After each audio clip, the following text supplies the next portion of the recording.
All right, Danny. All right, how many purses did you say we need? You said you need a, what, fur? You need an LV? What we need? What you need, this? Woo. How many purses we need? Does Chelsea need? Wait a minute, she don't want our purses? Shit. Ooh, child. That was no joke. Those purses are mine. Every last one of them. I'm a thrifter. I'm a deal buyer. I get them all. And that's not even all my purses. I love a good clutch. I love clutches. I love big bags, book bag. I didn't even bring my book bags out here. And the one I'm currently carrying, didn't even bring that one. I look like Walona and good time. Hey, y'all. Hey, welcome to my channel. Hi, I'm Shar. I'm your recap auntie. And I'm here to give my recap of Beyond the Gates, episode number 24. Hey, welcome to my channel. Hey, thank you so much for coming by.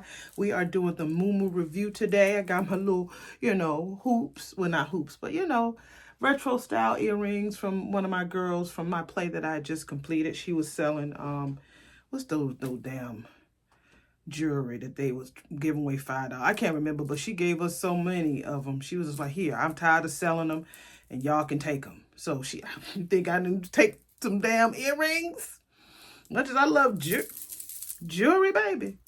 Child, yes, I bought these. So I didn't buy these. She just gifted us as much as we wanted. So I took as much as I could. So hey, y'all. Hey, how y'all doing? It's April 1st. I'm a day behind. Don't forget, yesterday yesterday was the last day for me to take my baby out for his birthday. It was the end of the month. So we went out to this nice restaurant and had a good time. So I really just finished watching episode yesterday on today. So that's why I'm a little later than normal, but I'm here nonetheless. So, hey, let me go ahead and get started. Today's episode was, how can I say? Episode 24 was eye-opening. It was very eye-opening. A lot of truths came in. A lot of people were speaking their truths. A lot of truths, okay? So, yeah, a lot. And then remember I said, Ashley, we haven't seen in a long time. Well, in this episode, I was tired of seeing her ass. I was tired of her. You confusing us. You don't know what you want. So stop it, okay? Andre, that's how men are, especially when they African-American men. They tell you to step off. They step all the way off, honey. They ain't gonna try to give you no time of day. Excuse me. Give me some little moisture on my lips. But yeah, they ain't gonna mess with you. You tell them no. No means no. Especially when they look like you. No shade. But especially when they look like you, baby. No means no. Okay? So, got my laptop right here. And I'm on my way to 1,000 subscribers. We are getting there inch by inch. Thank you guys, whoever is sharing my information, because my stuff is getting out there. If you want to have a little kiki, I do have a reactions channel. It's called Thespian Auntie Reacts. You can go over there. And I just give my reaction to some things that are political and a lot of things that are on TikTok. So if you want to go over there, have some fun, have some kiki. Over here, we recap. Over there, we react. But no matter what, you get me. So, all right, let's get started. We open with Nicole on the phone, and Ted comes in, honey. Ooh, y'all, I know y'all thought about me. When he was up there kissing on her neck, girl. Yes. I was like, kiss me right here. That's a spot. I'm like, oh, that's the spot, baby. That's the spot. Remember Gina did that with Martin. Oh, baby, wait, please. Yeah, honey, that's the spot. So he was kissing her all over her neck. He asks her, what's the best thing about working at home? She said, our bedroom is upstairs. I was like, yes, our bedroom is upstairs. Let's go. So he was like, he said, you are one smart woman. So they're still in the glow when Eva comes in and says, I'll come back. And so she gives Eva some duties. Nicole's like, no, girl, we good. We get ready to go. So Nicole gives Eva some duties to take care of. And so she shows, because she's on her way to the hospital to meet up with Danny. So Ted says that he's going there too to meet up with Dre. So he suggests that they ride together. So Eva tells them, oh my God, you both look so adorable. So they are running late and they leave. So Eva's at the office alone. So I got that wrong. I forgot that Nicole has two offices. She has the office at the hospital and she has an office at home. So I forgot about that. So most times Eva is there at the house. I forgot about it. Excuse me, y'all, you know. So Eva is at the office at the house. And so Kat comes in steaming mad. And she tells Kat that you got some explaining to do, heifer. So Eva just looks at her with an attitude like, and so Kat is like, the demure act is getting old. So Eva says, what am I responsible for now? Climate change? Lack of world peace? What is it? So Kat is like, you were in here last night. You found my camera and you erased that damn footage. Eva was like, so you put a camera in your mammy's office to spy on me? So Kat was like, because a little rat keeps sneaking into my mom's confidential files. When I find out why, I will expose your ass for the phony bitch you are. Who are you, Eva Thomas? Really? So Eva was like, who I am is someone who is so over you and your delulu accusations. And you don't stop. You just keep coming and coming and coming. So you know what? Whatever you're going to do it, Kat, just bring it. That's the second time they said bring it to somebody. I think Naomi said it to Bill. Now she says, just bring it. So Kat was like, that video was proof. And so Eva says that Kat says that video was proof. And so Eva's like, that I am some video hacker mastermind that took a temp job to do exactly what? So Kat was like, I don't know. I don't need to know your end game to know what I saw. And I don't have to have that footage to bury your ass.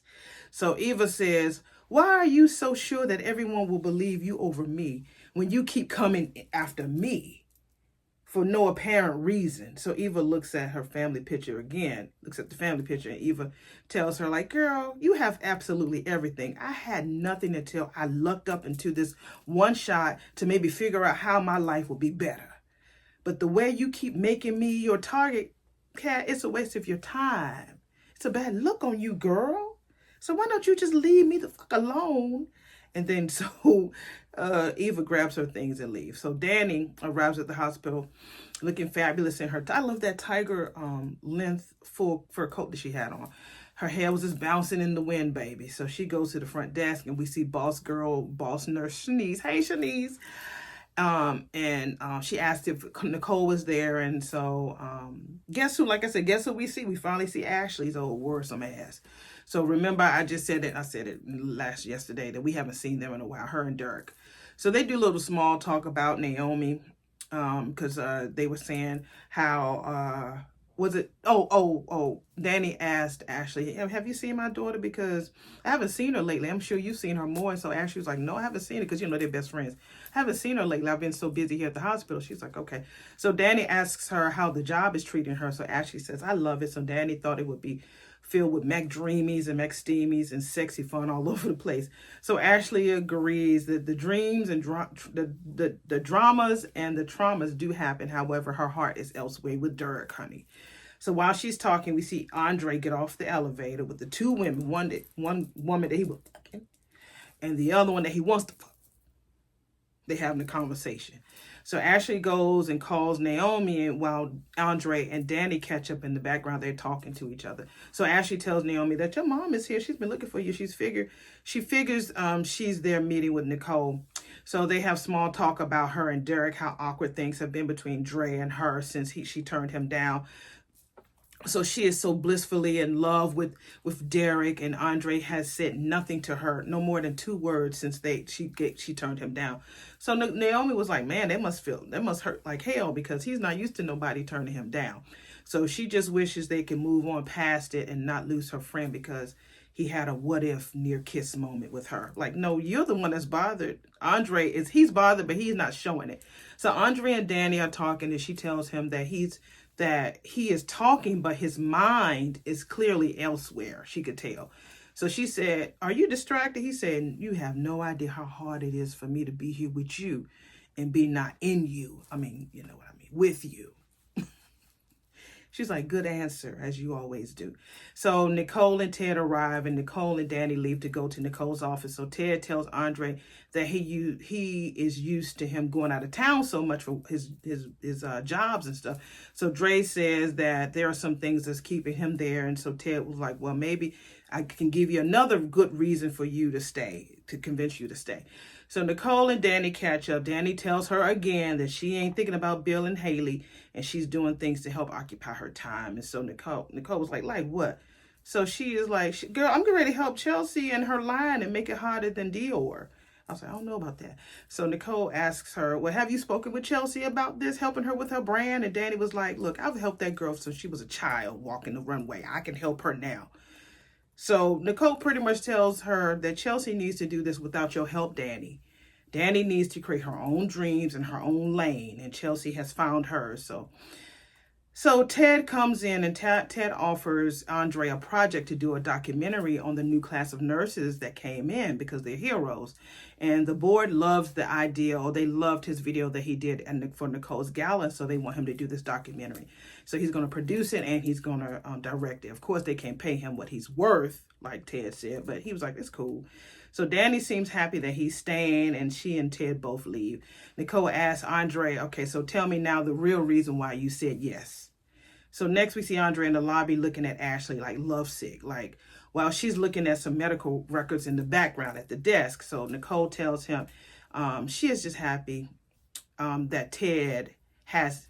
Nicole tells him that she is just as happy as Ted that he is back, but she feels that he's lying about his real reasons for staying. So she asks where things are between him and Ashley. He says as far away as possible. Since he made that crazy move to try to kiss her, he stays away from her. So unfortunately, the documentary will cause him to have to work with her very closely because she's part of that new nurse of graduates, that new graduates from the nursing school, and because she just delivered a baby, that's like a bomb thing for her.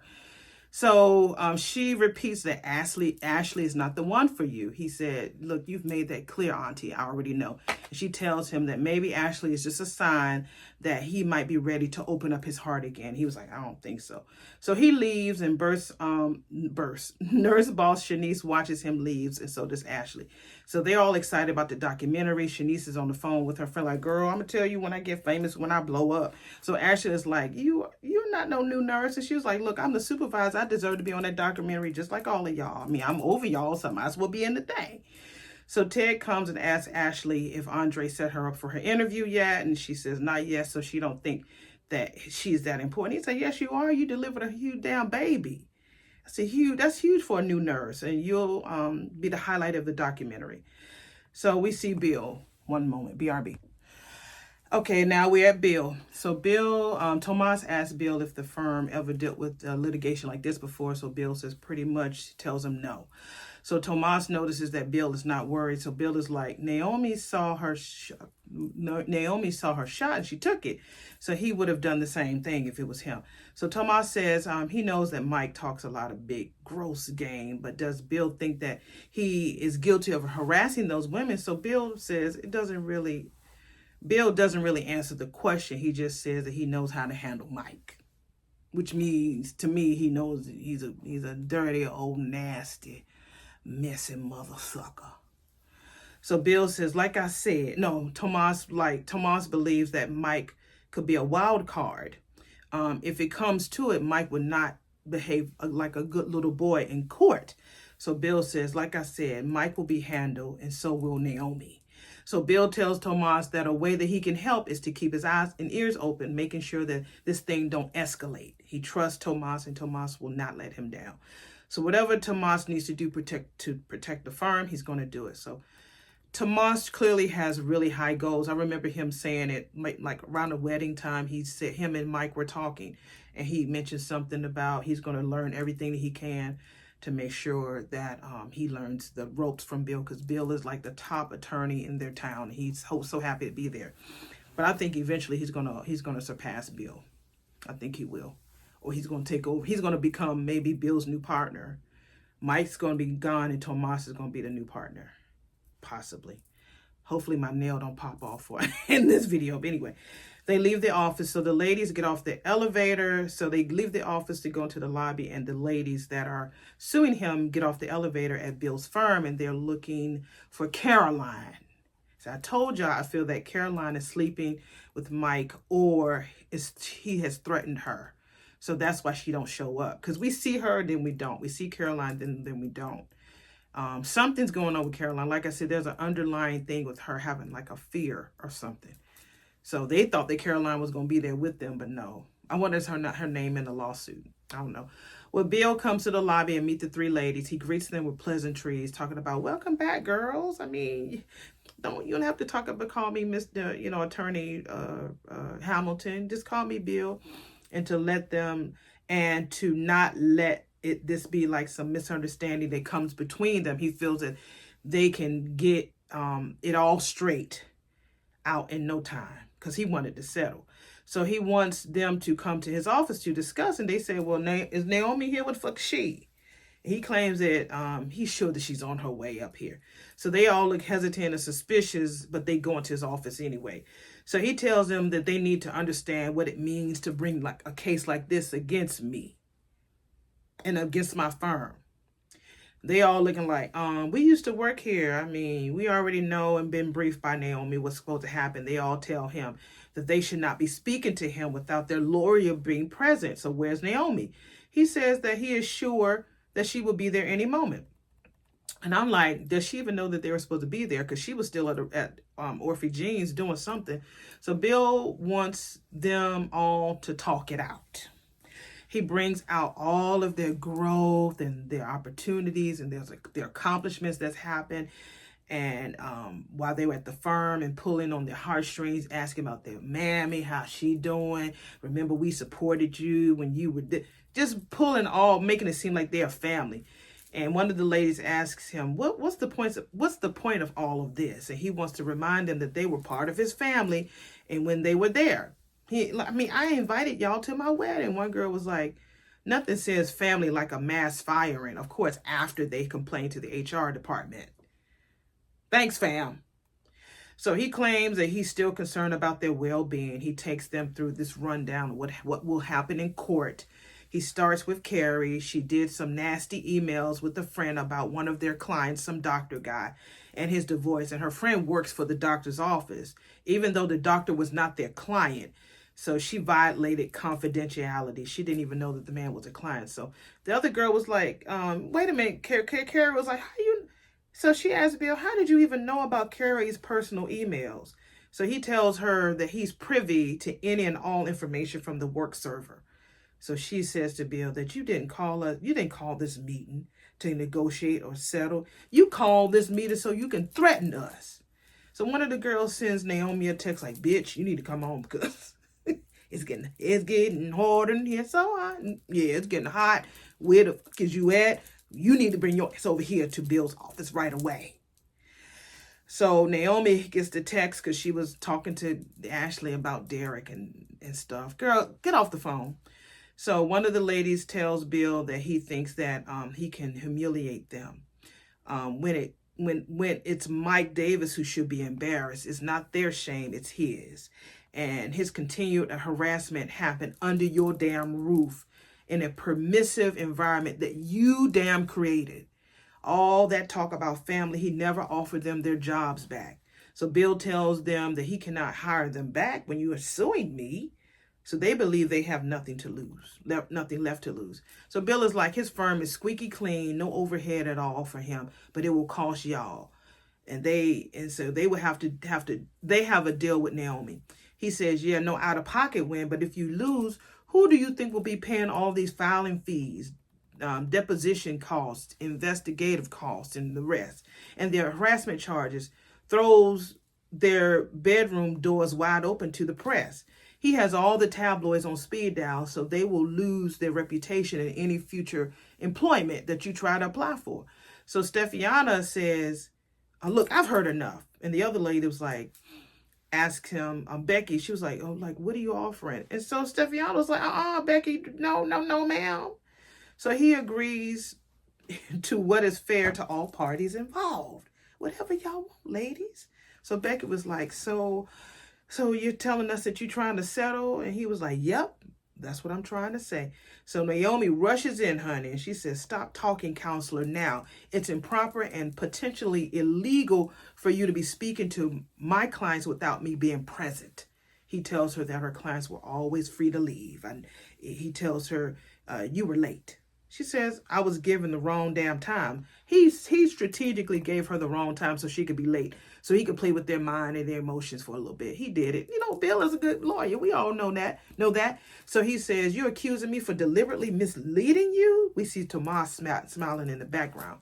So Naomi tells him that he has done worse, and she asked the ladies, what exactly did they share with him? One girl said that he did most of the talking. So Naomi tells them to never speak to him when she is not there. He is not your friend. He is not your boss man. And he is not your family. He's the one that made your pain possible. I said, you better say that, Naomi.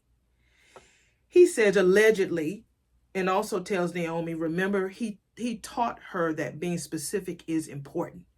So she says that your fake ass mock trials intimidated my witnesses. Pull this shit again, she will pursue contempt charges on that ass. He claims that Naomi is making a mountain out of something, a simple mistake as far as in scheduling. It wasn't no mistake. They did a lot of lawyer talk. Like I said, I don't know what the fuck they were saying. I'm not going to give y'all word for word. I will just break it down to the best of my ability because I don't know what the hell they were saying. He was saying that he is wasting, she said, you're wasting time going back on the old stories to try to intimidate these ladies that your firm created when he's fired those women instead of Mike. He should have fired Mike instead of the women. I guess she said she had kind of had a feeling that he was bringing up all these old stories and making them feel uncomfortable. But at the same time, he should have fired Mike instead of those ladies. So she tells them that the meeting is over, Lego, and then she tells him that it will probably have taken him weeks to convince the clients how worried he is that they will win. But he accomplished that in just one meeting. I was like, he sure did. He sure did. So we see them on the phone saying that he will have it resolved by the end of the week. He was talking on the phone with somebody, I guess maybe his wife. And Tomas walks in and tells Bill, he looks so calm and the sword of Damocles is hanging over you. That's like impending doom. It's, I guess some people using it in a rap lyric too.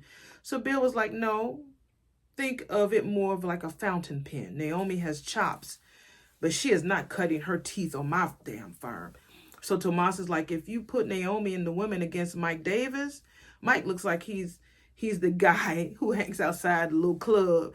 Then he'll let the air out of this girl's tires and then offers them a ride home. Maybe to her home or his, who knows. So Bill was like, well, I can use the press to paint any picture I want. In the end, Mike will come off as a harmless jerk. So Tomas was like, and Naomi, he said, she will be seen as having a vicious personal vendetta against me, her pappy, negating any sympathy for the women she's representing. And when we are all over this, the second that Mike does so much as a smile at a paralegal, his ass is out. I'm not going to allow him to make us all vulnerable again. He is gone. So Tomas is like, Naomi seems formidable. I've been hearing that word a lot. That means inspiring fear for the opponent. So Bill says he can see that she's definitely a contender, but my reputation for being untouchable is earned, and nobody can change that. Not even my daughter. I say, go ahead, Bill, BRB. Okay, we see Vanessa and Joey just flirting, touching fingers, talking about the house for his mammy. Nothing really, you know. Is there anything you see that you like? Yes, I do. Little stuff like that. It wasn't really all that.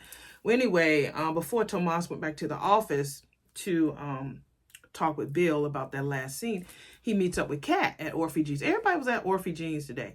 So he kind of looks at Joey as he comes in. Like, he looked at him very slick-like and very uncomfortable. Like, he knows him. Like, everybody knows Joey Armstrong in the town. They know that he owns a casino, but there's a lot of other stuff that he's into. So Kat arrives looking cute, like she always does. I remember she was talking with Eva earlier. So she was looking cute. She's very retro. I love her style. She has an innocent, like 1960s, 70s look. It's really cute on her. So when she comes and he says, que guapa, which means in Spanish, how pretty and how beautiful. She's like, girl, honey, I look a mess. So he asked her maybe he can ask, yeah, I look a mess. And he's like, oh, I'm happy to see you. So he has the nerve to ask her that maybe she can talk to her cousin Naomi to drop the case against Bill's firm. So Kat is like, so you want me to talk to Naomi out of the sexual harassment case against her dad's firm? He was like saying, no, the hostile environment case, he says. The sexual harassment case is against the specific partner. I don't care what happens to his ass. He cares about the firm itself. So she says, there are so many shades of wrong here, Tomas. I was excited to see you. I thought that we were getting somewhere. And he says, we are. And so she says, but you came here with an agenda that had nothing to do with me. So Tomas is like, I thought that we understood each other. We had crazy ambitions. We got our own pride. She said, but I would never try to use you to manipulate your family. So Tomas is like, how's that using you? I just asked. If the answer is no, then so be it. But when everything I've worked for is on the line with a case like this that can ruin the firm and my career, I have to at least ask. So she was like, if that's the case, if it's that important to you to pitch it to Naomi, there she is right now. Have at it. So she left. So Naomi and the ladies are over at Orphe Jeans. Everybody, like I said, everybody's there today at Orphe Jeans having their biscuits and grits and gravy and eggs and bacon. So Kat tells him that, she's over there right there. She leaves. So Tomas says, he goes over to Naomi, asking, can she speak? And she was like, ladies, y'all stand right here. So the first thing that he says, Mike is an ass. She was like, Tomas, wait a minute. He wants to take her, he wants to talk to her about himself and everyone else at the firm. Most people in the office had no idea about the alleged harassment. Are you prepared to ruin everybody here? Naomi's like, my dad said the same fucking thing. So she is sorry, but you and the other people are not her concern right now. So he asks her, are you really prepared to bring down Bill's whole entire firm, not just the alleged perpetrator? And so she says, you really think you know me, huh? Because my dad talked about how sweet and how brainy I am. Well, here I am, baby. I can be just as ruthless and relentless as my father is in service for my clients. I won't just win this case, but I will pulverize Bill Hamilton. I say, you better say pulverize in court. And if you don't want to be ruined, Tomas, you need to work on your exit plans before your boss and his firm goes up in flames. Or maybe he can go work for her. So when I tell you Tomas had his egg on his face with damn Kat and now with this, he's a cutie pie, but yeah. So I was like, he may need to go on and work over at Naomi's spot. So the ladies are having their seat, and one of the ladies is like, so what is Joy Armstrong doing here today? Is that him? So Naomi's like, yeah, that's him. So we find out, she tells us that the FBI has been interested in him for years, but he can go to Orphe Jeans and have biscuits just like everybody else. So one of the girls is like, it's like the Bureau can't take, if they can't take Joey down, the Bureau, then who are we all to know that they, wait a minute. She says it is like, if the Bureau can't take Joey down and we all know that he's up to no good, how can we know that we could take your dad down and he has the most respected reputation in this town? So Naomi was like, you have me and I know my dad's vulnerabilities. So Steffiana asked if Tomas had any more news or new news on the case. And Naomi says no, but I was like, he did say that Mike was an ass. So he pretty much confessed to, hopefully she recorded him. Maybe she put her phone on and she recorded Tomas saying that Mike was an ass. Hopefully she did, but she didn't tell it to the ladies. So she also, because I think she has a personal vendetta against her dad. She wants to follow through with this case all the way through. So she could have easily said, yeah, Tomas just confessed that Mike was an asshole, so we can go and settle and keep it going, But no, she didn't say that. I think that she wants to prove to her dad, to herself, that she can beat his ass. She should have did that. I think she should have did that. So Steffiana was like, well, so there are no next moves. you know, she's like, what, y'all ready for the next moves? And Stefania was like, no, there are no next moves. We can't beat that man. It's time to settle. So I was like, man, girl, that girl went through all that shit and y'all just didn't want to, you know, that was stupid. I didn't like that. I didn't like that. Well, we see Kat later on at the hospital. She's, Kat was in every scene in this episode. Kat comes to the hospital. She meets with her family. She tells them that she's finally over Eva Thomas. Because she said that she's just giving that girl way too much energy. And Ted was like, he's glad that they can finally get some peace around here. And Ashley goes over to Andre and asks him if he had a minute. He was like, no, I really don't. She's like, please. She looks real lovesick. And so the Richardsons walk off.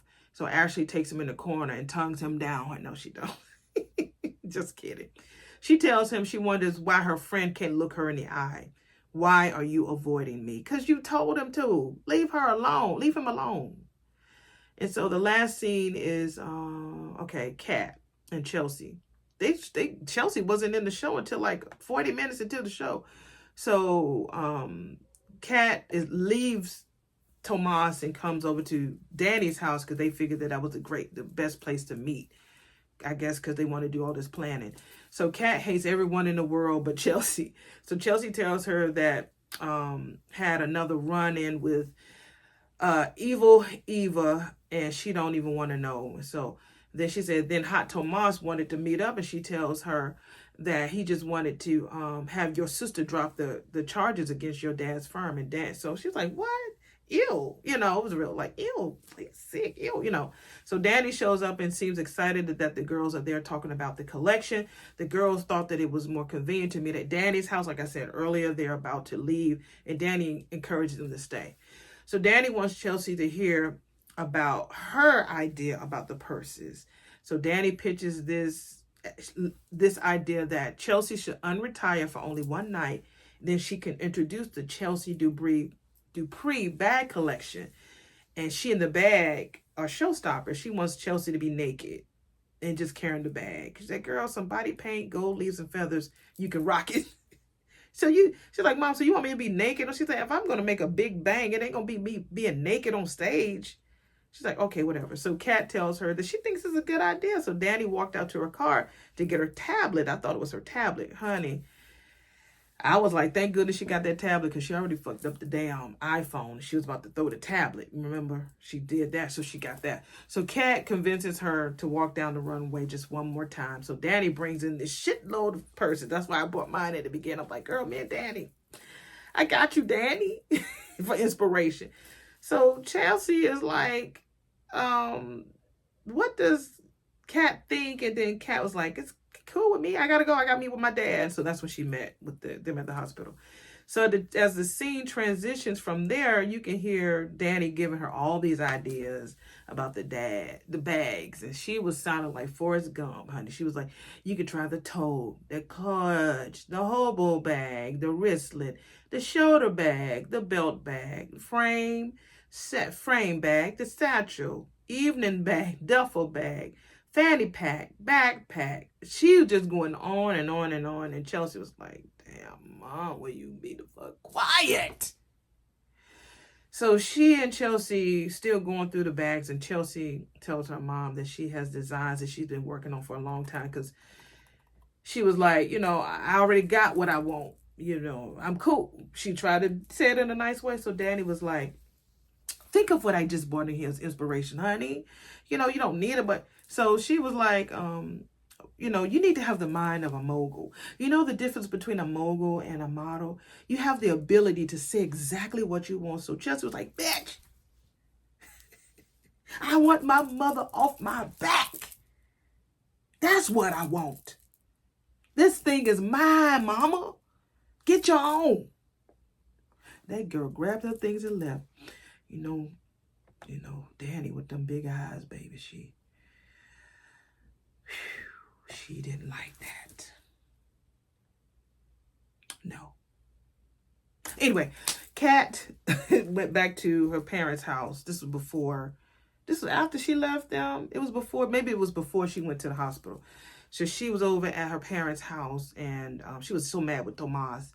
And so she was like, she was starting to, in her imagination, she was like, Tomas was like, if I was right here, what would you say? Just in her head. She's like, said, I would want you to apologize for coming home instead. Well, she told him, I would want you to apologize to me for bringing in me in the middle of Bill and Naomi, because that wasn't cool. He's like, okay, I apologize. You know, I didn't mean to put you in the middle of that. I never meant to hurt you like that. So she tells her imagination, Tomas, that he is maybe the first guy that has ever said that to her. So she, and he was moving to, she was like, you look so good. And you smell so good too. And she wanted to just fuck him so bad. You could tell she was just breathing him in, and they just started kissing, and she was begging him. She's like, I want you more than I even thought I did. He was like saying, well, if you really do, then type yes. So she snapped out of it, right? She snapped out of the imagination. So she got a text from Tomas, the real Tomas in the real world. And he says, asks her, do you forgive me? And she said, yes. So that was pretty much it. Like I said, Kat was almost in every scene. Every time you turn around, you saw that little beanie that she had on, the little go-go boots and skirts and stuff. So it was a cute episode today for a Monday. It was real cute. You know, a lot of people showed their true colors. You know, you showed, you know, Eva kind of showing her evil side. She no innocence at all. She's put her guards down, and she's like, I want you, bring it, bitch. So I'm so sick of you. I ain't doing nothing. Just bring it. Whatever you need to bring it. Come on. Just come on, please. Just bring it. So, and then Chelsea really speaking up for herself. Like, Mama, I don't want you to help me. No. Hell no. I don't want you to help me. And you had, you know, other places that they had honesty. Ashley kind of sort of telling Andre in a way that I miss you. You know, I want you in my life pretty much. Not as kissing, but she want that chocolate stick, honey. We all know that. We know. But anyway, thank you guys for coming by.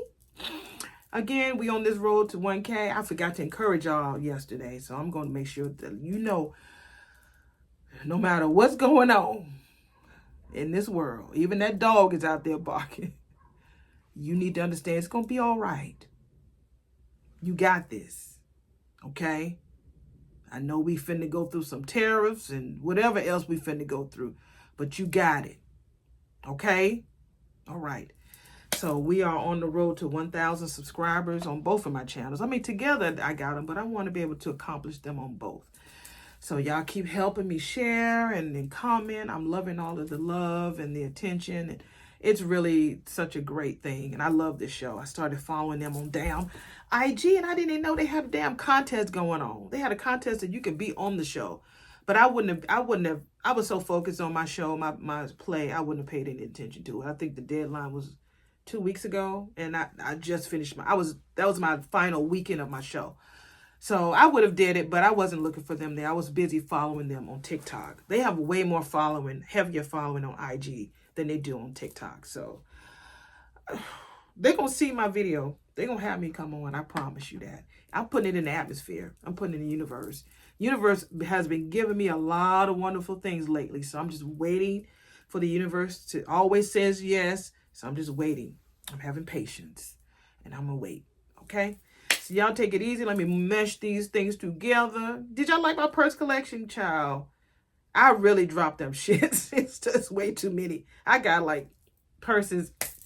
When I see them and I know that they're designer, I pick that shit up. I don't be playing. I'm a great thrifter. Yeah, I am. I'm really a really great. I mean, that Brahmin alone, I only paid $6.99 for it at the Goodwill and took a picture of it, looked it up. The thing is a $300 bag. That's me. All right. Take it easy. Bye.